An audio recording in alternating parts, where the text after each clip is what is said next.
Lors de la demi-finale de The Voice Kids saison 9, diffusée ce mardi 22 août 2023 sur TF1, l'adolescente a de nouveau ému les coachs.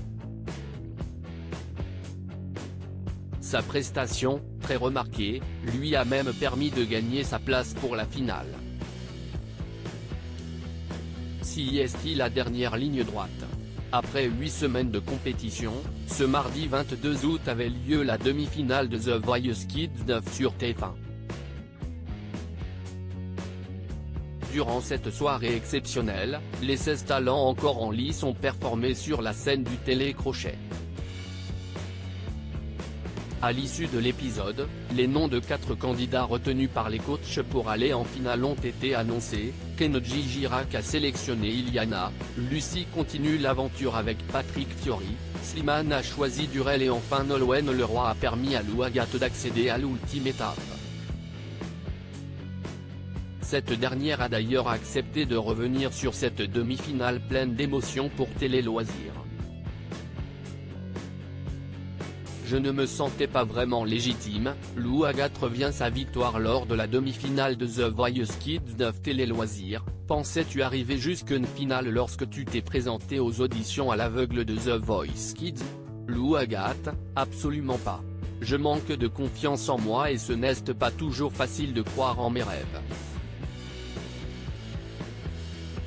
Si est en franchissant chacune des étapes de The Voice Kids que j'ai pu me renforcer.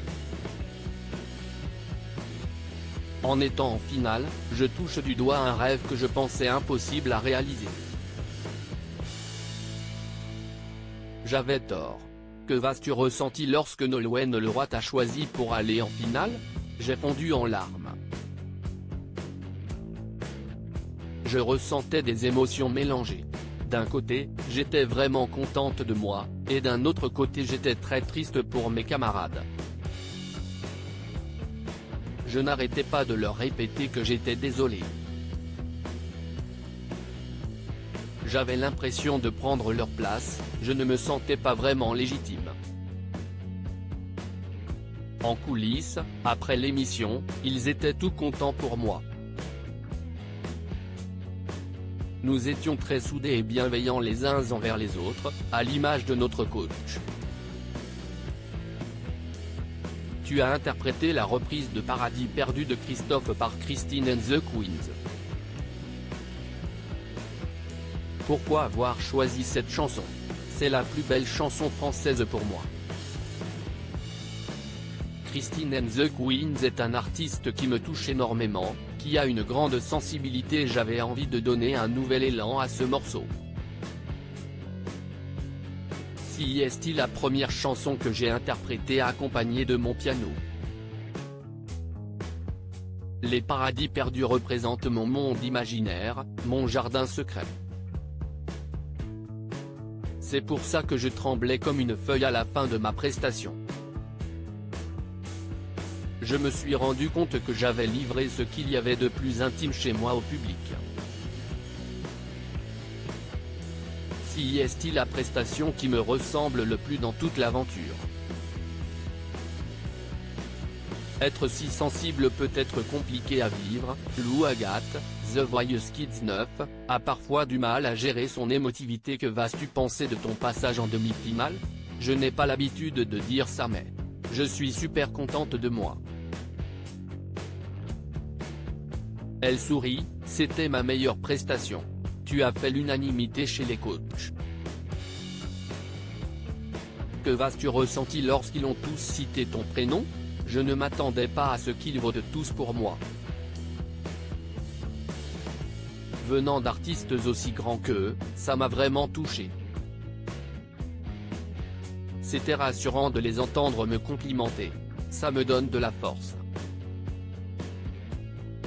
Lors de ta prestation, tes parents étaient en larmes dans le public. Toi-même, tu es très émotive. Ce sont eux qui t'ont transmis cette sensibilité? Je ne saurais pas le dire. Je sais que ma maman l'est, même si elle ne le montre pas toujours pour me préserver.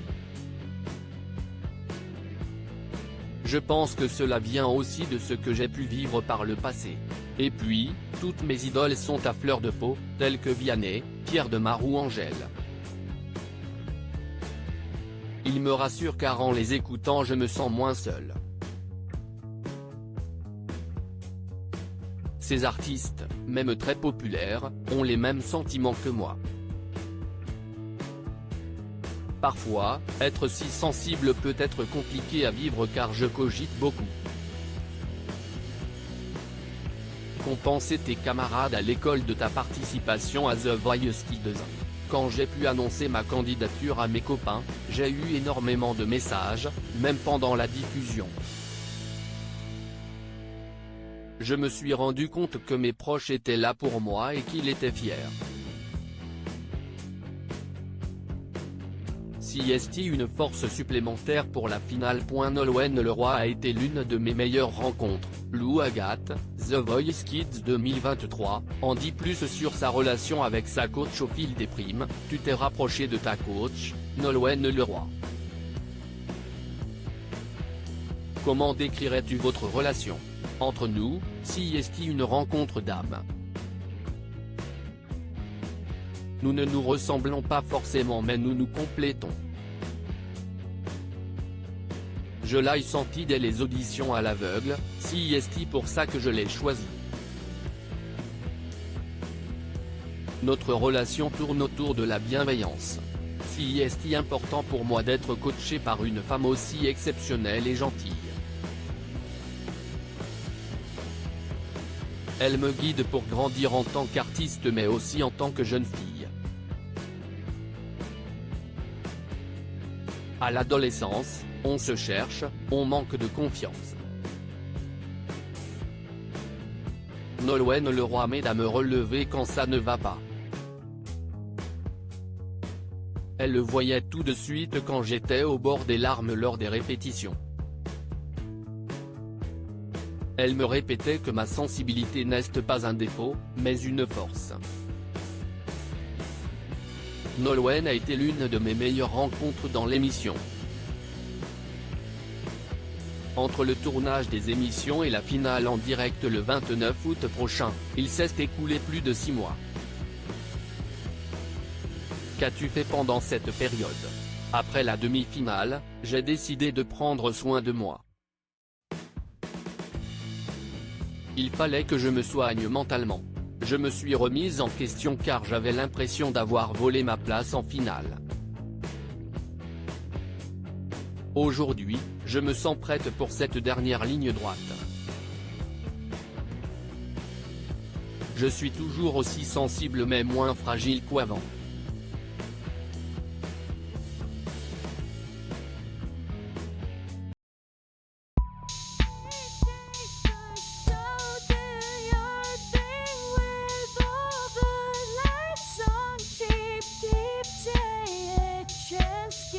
Keep take a chance, you can